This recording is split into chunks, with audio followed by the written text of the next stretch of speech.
ఏదైతే ఆదిలాబాద్‌లో జరిగిన సంఘర్షణ ఏదైతే చూసావో, బుద్ధిస్టుల మీద ఆర్ఎస్ఎస్ భావజాలాలు ఉన్న వాళ్ళు దాదాపుగా 500 మంది దాడి చేశారు కావాలని. అక్కడ ఒక్కరు కూడా ఎఫ్ఐఆర్ కూడా ఇంతవరకు చేయలేదు. అక్కడ ఎమ్మెల్యే అండ చూసుకొనే ఇదంతా జరుగుతా ఉంది అని అంటారు. ఇందులో వాస్తవం ఎంత ఉంది? చూడండి, రాష్ట్రీయ స్వయం సేవక్ సంఘం అనేది వాస్తవానికి సముద్రం లాంటిది. చాలా విశాలమైనటువంటి సంస్థ. ఆ సంస్థ పేరు చెప్పుకొని ఎవరో వచ్చి బురద జల్లే ప్రయత్నం చేస్తే ఎవరు నమ్మరు. ఎందుకంటే మొదటగా స్వయం సేవక్ అనే వ్యక్తి యొక్క స్వభావమే విశాలమైనది. అయం నిజ పరో వేత్తి గణనా లఘుచేతసాం ఉదార చరితానాం తు వసుదైవ కుటుంబకం అనేటువంటి స్వభావం కలిగినటువంటి వ్యక్తులు స్వయం సేవకులు. అంటే వీడు నీవాడు, వాడు నావాడు, ఇది నాది, అది నీది అనేటువంటి సంకుచితమైన మనస్తత్వం స్వయం సేవకు ఎప్పుడు ఉండదు. ఇదంతా మనది, మనము, ఈ దేశంలో ఉన్న ప్రతి ఒక్కడు హిందువు, మన పౌరుడు, మనవాడు, మనమంతా ఒక్కటి అనేటటువంటి విశాలమైన మనస్తత్వం కలిగిన వ్యక్తులు స్వయం సేవకులు. కాబట్టి ఇక్కడ బుద్ధిస్టనో వాళ్ళు ఈ కులానికి చెందినవాడు, ఆ కులానికి చెందినవాడు అనే ఒక దృష్టిలో స్వయం సేవకు ఎప్పుడు చూడడు. మనమంతా హిందువులం, బంధువులే మెలుగుదాం అని పాటలు పాడుకుంటూ ఉదయం శాఖకి వెళ్ళేవారు. కాబట్టి ఇటువంటి బురద జల్లే ప్రయత్నం చేస్తూ ఉన్నది వామపక్ష భావజాలను చెందిన వాళ్ళు.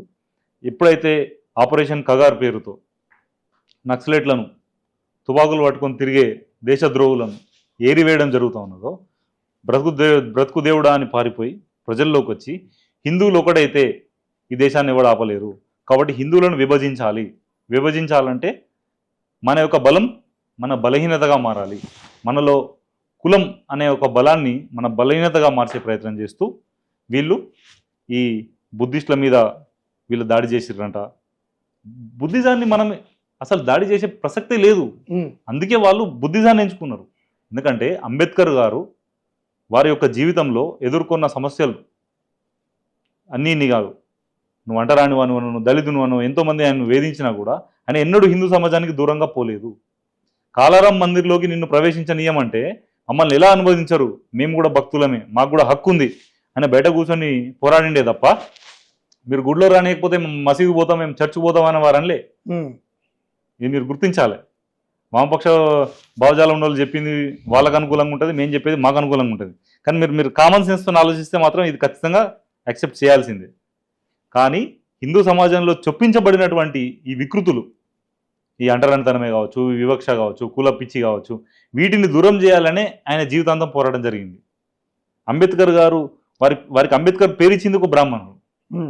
ఆయన చదువు చెప్పం, నువ్వు బళ్ళే వెనుక మూల కూసోపా అని చెప్పినా కూడా ఆయనను మళ్ళీ దగ్గర తీసి, అరే వీళ్ళందరికన్నా నువ్వు మేధావి రాబాయి, నువ్వు గొప్పవానివి, నువ్వు ఏదో ఒక రోజు ఉన్నత శిఖరాలను చేరుతావు అని చెప్పి ఆయనను పైకి తీసుకొచ్చిన వ్యక్తి ఒక బ్రాహ్మణుడు. వారి రెండవ సతీమణి ఒక బ్రాహ్మణురాలు. అంబేద్కర్ గారి జీవితంలో వారిని ఏ విధంగా ఇబ్బందులు పెట్టిరో ఆ ఇబ్బందుల నుండి బయటికి రావడానికి సహాయం చేసిన వ్యక్తులు కూడా అగ్రవర్ణానికి చెందినవారు. కాబట్టి ఆయన ఏనాడు కూడా హిందూ సమాజానికి వ్యతిరేకంగా పోలేదు. హిందూ సమాజంలో ఉన్నటువంటి ఈ వికృతులను మాత్రమే దూరం చేసే ప్రయత్నం చేశారు. దీనికి మార్గంగానే, దీనికి ప్రత్యామ్నాయంగానే వారు పీడించబడినటువంటి ఒక సాధారణ దళితుడు రేపు ఒకవేళ మతం మారితే ఈ దేశానికి ఎంత ప్రమాదం అని దూరదృష్టితో వారు ఆలోచించి, ఈ దేశ పౌరులు విదేశీ మతాల బారిన పడితే దేశ విద్రోహ శక్తులుగా మారే అవకాశం ఉంది, తీవ్రవాదులుగా మారే అవకాశం ఉన్నది, మతోన్మాదులుగా మారే అవకాశం ఉన్నది. కాబట్టి వీరికి మన ధర్మంలోనే ఒక ప్రత్యామ్నాయ మార్గం చూపించాలి అని చెప్పి వారు బౌద్ధాన్ని స్వీకరించడం జరిగింది. మన నిజాం ప్రజల రక్తాన్ని పీల్చి కుప్పబెట్టిన సొమ్ము నీకెంత కావాలని అందిస్తా, ఇస్లాం స్వీకరించని చెప్పిండు. అది మొత్తం గడ్డి పరగలేక పక్కబడి, నాకు అవసరం లేదా పాపిష్టి సొమ్ము, నేను ఇస్లాం స్వీకరించానని చెప్పిండు. క్రైస్తవం నీకు ఏదంటే అది ఇస్తాం, మీకు ఏ దేశాల్లో అంటే ఆ దేశంలో, ప్రపంచంలో నీకు ఏదంటే అది అని ఆఫర్ ఇచ్చినా కూడా నేను చస్తే నా శవం కూడా క్రైస్తవం స్వీకరించదని చెప్పినటువంటి వ్యక్తి అంబేద్కర్ గారు. మన దేశం, మన సంస్కృతి, మన సాంప్రదాయాల్లో పుట్టినటువంటి మన యొక్క విభాగమే బౌద్ధం ప్రత్యామ్నాయంగా చూపించి అంబేద్కర్ గారు దళితులకు మార్గదర్శనం చేయడం జరిగింది. నిజమైన అంబేద్కరిస్ట్ ఎవడు అంటే అతను క్రైస్తవం స్వీకరించడు, బౌద్ధాన్ని స్వీకరిస్తాడు. ఈ విషయం మనం గుర్తించాలి. కాబట్టి ఈ విచ్ఛిన్నకర శక్తులన్నిటికీ పెద్ద సమస్యగా మారింది ఈ హిందూ బౌద్ధం. కాబట్టి ఈ హిందువులు బౌద్ధులు వేరు, వీళ్ళిద్దరి మధ్యలో చిచ్చు పెట్టాలి, ఈ చిచ్చు టైటిల్ మీద ఆర్ఎస్ఎస్ అని పెట్టి వీళ్ళు ఇటువంటి చిల్లర ప్రయత్నాలు చేస్తే ఈరోజు నమ్మే ప్రజలు ఎవరు లేరు. ప్రజలందరూ చైతన్యవంతమవుతా ఉన్నారు, ప్రజలంతా ఒకటైతా ఉన్నారు. గడప లోపలే కులం, గడప దాటితే మనమంతా హిందువులం అనే చైతన్యం వీళ్ళకి వస్తుంది. కాబట్టి దీన్ని ఏ విధంగా చెడగొట్టాలని చేసేటువంటి కుట్రనే ఈ ఆదిలాబాద్లో జరిగినటువంటిది. భవిష్యత్తులో కూడా ఇట్లాంటి కుట్రలు ఎన్నో చేస్తారు. కాబట్టి హిందువులారా తస్మాత్ జాగ్రత్త. మనను కులం పేరుతో విభజించి మనను ఏలే ప్రయత్నం చేస్తూ ఉన్నారు, వారి నుండి మనం జాగ్రత్తగా ఉండాలి. బటెంగేతో కటెంగే, ఏక్ హేతో సేఫ్ రహేంగే. Thank you. ఇంకొక విషయం ఏంటంటే ఆదిలాబాద్ కావచ్చు, ఇటు పోతే జుక్కలు, ఇటు పోతే నిజామాబాద్, ఈ సరౌండింగ్ లో బీజేపీ వాళ్ళకు కొద్దిగా పట్టు దొరుకుతా ఉంది. దాని వల్లనే ఇక్కడనే దాడి జరుగుతున్నది. అంటే యావత్ తెలంగాణ ఉంది, అంత పెద్ద స్టాచ్యూ, అంబేద్కర్ స్టాచ్యూ ఉంది, ఇంకా చాలా చోట్ల అంబేద్కర్ స్టాచ్యూలు ఉన్నాయి, లేకుంటే బుద్ధిజానికి సంబంధించిన గుళ్ళు ఉన్నాయి. అక్కడ ఎందుకు దాడి జరగట్లేదు?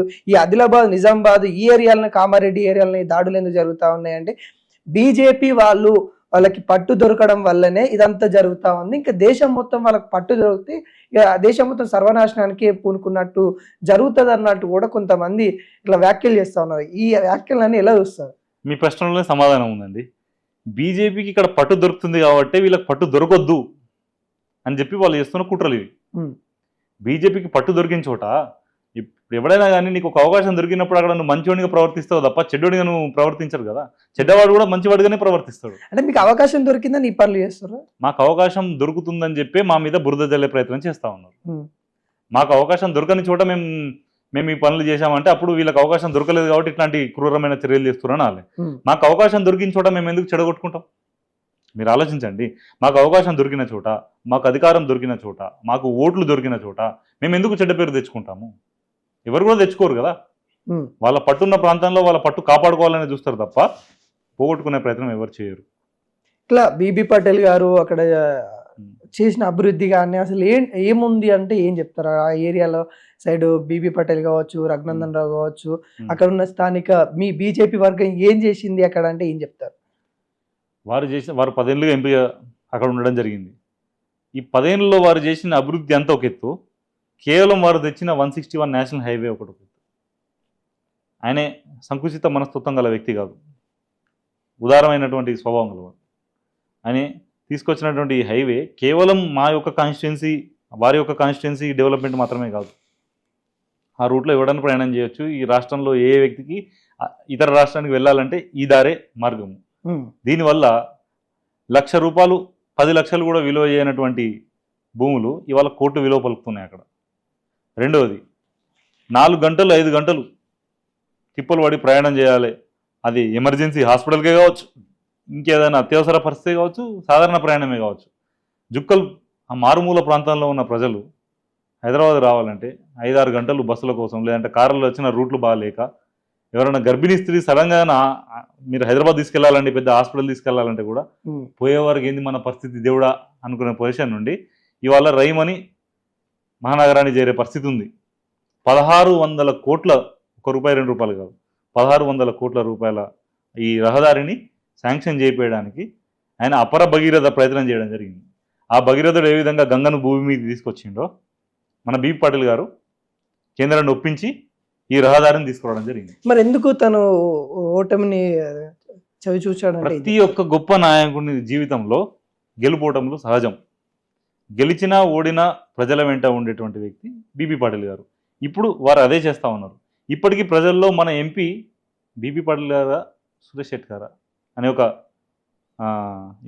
మనం చూస్తున్నారు ముఖ్యమంత్రి విషయంలో ఏ విధంగా ట్రోలింగ్ జరుగుతున్నదో.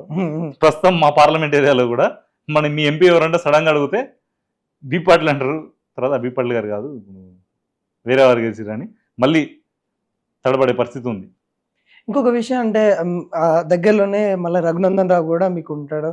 ఆయన కూడా మొన్న వ్యాఖ్యలు చేసిరు, మదర్సా పేరుతోని ముస్లింస్లు ఇక్కడ టెర్రరిస్టులని, ఇక్కడ ఉగ్రవాదుల్ని వాళ్ళకి ట్రైన్ చేస్తా ఉన్నారు అన్నట్టు కూడా తను వ్యాఖ్యలు చేశారు. అది ఎంతవరకు నిజమేనంటారా? వారు వ్యాఖ్యలు చేసిన విషయం నిజమో కాదో నాకు తెలియదండి. కాకపోతే మదరసాలో వాళ్ళు ఏం బోధిస్తున్నారో వాళ్ళు బహిరంగంగా చూపించినంత వరకు ఆరోపణలు వస్తూనే ఉంటాయి. అది నిజమని కూడా ప్రజలు నమ్ముతారు. ఇప్పుడు మీరు స్కూల్ ఉన్నదండి, అందులో ఏం సిలబస్ బోధిస్తాడో వాళ్ళు స్పష్టంగా చెప్తారు. కావాలంటే మా బుక్లను తీసుకుపోయి చదువుకోరాబే అని చెప్తారు. మా పిల్లలకి ఏం బోధిస్తున్నామో ఇది అని ముందు పెట్టుతున్నాం. మీరు మదర్సాలో ఏం బోధిస్తున్నారో కూడా బహిరంగ చూపించండి.